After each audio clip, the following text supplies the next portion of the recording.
I will not allow you to sleep." "All right, no offence, old man," replied Michael, yawning. "A little sleep never did anybody any harm. I feel comparatively sober now. But what's all the hurry?" he added, looking round him glassily. "I don't see the cart, and I've forgotten where we left the piano." What more the lawyer might have said in the confidence of the moment is, with Pitman, a matter of tremulous conjecture to this day; but by the most blessed circumstance the cart was then announced, and Michael must bend the forces of his mind to the more difficult task of rising. "Of course you'll drive," he remarked to his companion, as he clambered on the vehicle. "I drive!" cried Pitman. "I never did such a thing in my life. I cannot drive." "Very well," responded Michael, with entire composure. "Neither can I see. But just as you like. Anything to oblige a friend." A glimpse of the ostler's darkening countenance decided Pitman. "All right," he said desperately. "you drive. I'll tell you where to go." On Michael, in the character of charioteer since this is not intended to be a novel of adventure, it would be superfluous to dwell at length. Pitman, as he sat holding on and gasping counsels, sole witness of this singular feat, knew not whether most to admire the driver's valour or his undeserved good fortune; but the latter at least prevailed. The cart reached Cannon Street without disaster, and Mr Brown's piano was speedily and cleverly got on board. "Well, sir," said the leading porter, smiling, as he mentally reckoned up a handful of loose silver, "that's a mortal heavy piano." "It's the richness of the tone," returned Michael, as he drove away. It was but a little distance in the rain, which now fell thick and quiet, to the neighbourhood of Mr Gideon Forsyth's chambers in the Temple. There, in a deserted by street, Michael drew up the horses, and gave them in charge to a blighted shoeblack; and the pair, descending from the cart whereon they had figured so incongruously, set forth on foot for the decisive scene of their adventure. For the first time, Michael displayed a shadow of uneasiness. "Are my whiskers right?" he asked. "It would be the devil and all if I was spotted." "They are perfectly in their place," returned Pitman, with scant attention. But is my disguise equally effective? There is nothing more likely than I should meet some of my patrons." "Oh, nobody could tell you without your beard," said Michael. "All you have to do is to remember to speak slow. You speak through your nose already." "I only hope the young man won't be at home," sighed Pitman. "And I only hope he'll be alone," returned the lawyer. "It will save a precious sight of manoeuvring." And sure enough, when they had knocked at the door, Gideon admitted them in person to a room warmed by a moderate fire, framed nearly to the roof in works connected with the bench of British Themis, and offering, except in one particular, eloquent testimony to the legal zeal of the proprietor. The one particular was the chimney piece, which displayed a varied assortment of pipes, tobacco, cigar boxes, and yellow backed French novels. "Mr Forsyth, I believe." It was Michael who thus opened the engagement. "We have come to trouble you with a piece of business. I fear it's scarcely professional." "I'm afraid I ought to be instructed through a solicitor," replied Gideon. "Very well, you shall name your own, and the whole affair can be put on a more regular footing to morrow," replied Michael, taking a chair and motioning Pitman to do the same. "But, you see, we don't know any solicitors. We did happen to know of you, and time presses." "May I inquire, gentlemen," asked Gideon, "to whom it was I am indebted for a recommendation?" "You may inquire," returned the lawyer, with a foolish laugh; "but I was invited not to tell you till the thing was done." "My uncle, no doubt," was the barrister's conclusion. "My name is John Dickson," continued Michael. "A pretty well known name in Ballarat, and my friend here is Mr Ezra Thomas, of the United States of America, a wealthy manufacturer of india rubber overshoes." "Stop one moment till I make a note of that," said Gideon. Any one might have supposed he was an old practitioner. "Perhaps you wouldn't mind my smoking a cigar?" asked Michael. He had pulled himself together for the entrance.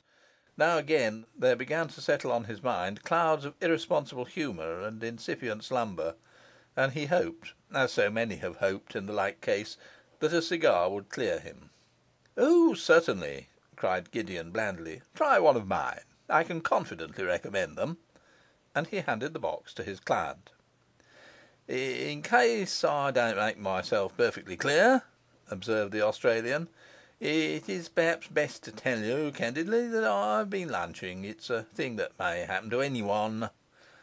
"Oh, certainly," replied the affable barrister. "But please be under no sense of hurry. I can give you," he added, thoughtfully consulting his watch, "yes, I can give you the whole afternoon." "The business that brings me here," resumed the Australian with gusto, "is devilish delicate, I can tell you. My friend Mr Thomas, being an American of Portuguese extraction, unacquainted with our habits, and a wealthy manufacturer of Broadwood pianos." "Broadwood pianos?" cried Gideon, with some surprise. "Dear me, do I understand Mr Thomas to be a member of the firm?" "Oh, pirated Broadwoods," returned Michael. "My friend's the American Broadwood." "But I understood you to say," objected Gideon, "I certainly have it so in my notes, that your friend was a manufacturer of India rubber overshoes." "I know it's confusing at first," said the Australian, with a beaming smile, "but in short, he combines the two professions." "And many others besides, many others," repeated Mr Dickson with drunken solemnity. "Mr Thomas's cotton mills are one of the sights of Tallahassee. Mr Thomas's tobacco mills are the pride of Richmond, Virginia.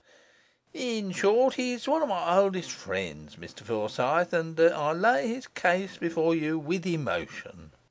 The barrister looked at Mr Thomas, and was agreeably prepossessed by his open, although nervous countenance, and the simplicity and timidity of his manner.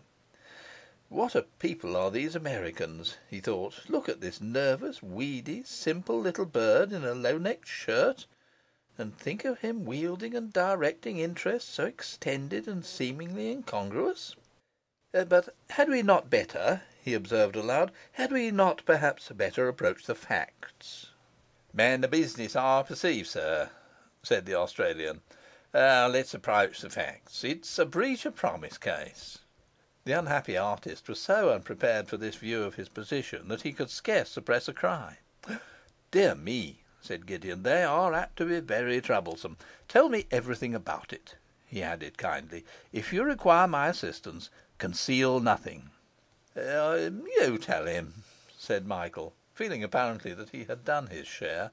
"My friend will tell you all about it," he added to Gideon, with a yawn. "Excuse my closing my eyes a moment. I've been sitting up with a sick friend." Pitman gazed blankly about the room. Rage and despair seethed in his innocent spirit. Thoughts of flight, thoughts even of suicide, came and went before him, and still the barrister patiently waited, and still the artist groped in vain for any form of words, however insignificant. "It's a breach of promise case," he said at last in a low voice. I am threatened with a breach of promise case." Here, in desperate quest of inspiration, he made a clutch at his beard.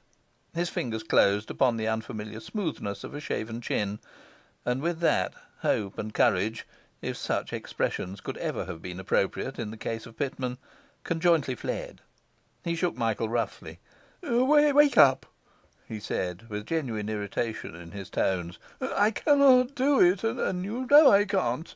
"You must excuse my friend," said Michael. "He's no hand as a narrator of stirring incident. The case is simple," he went on. "My friend is a man of very strong passions, and accustomed to a simple patriarchal style of life. You see the thing from here. Unfortunate visit to Europe, followed by unfortunate acquaintance with a sham foreign count, who has a lovely daughter. Mr Thomas was quite carried away. He proposed. He was accepted, and he wrote. wrote in a style which I am sure he must regret to day. If these letters are produced in